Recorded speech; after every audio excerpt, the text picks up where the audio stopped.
चलो चलो चलो पीछा पड़ेगा। चलो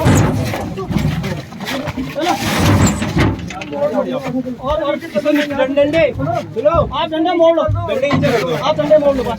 चलो आप बाहर आ जाओ, यहाँ तो उठा के ना 1 2 3 इसका आगे एक मिनट चलो आगे का टायर खराब हो गया ना। चलो चलो जोर लगाओ, चलो 1 2 3 लगा।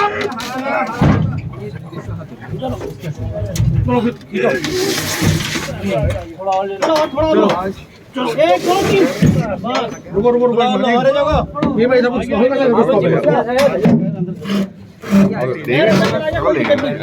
तो एक धक्का और मारते हैं, टायर अंदर चला गया कोई दिक्कत नहीं,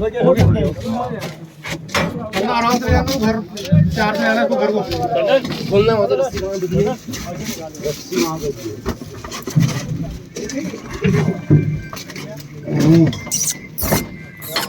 काम कर रहा है ऐसे फंदा मार दो ना आगे मारेंगे, आगे मारेंगे।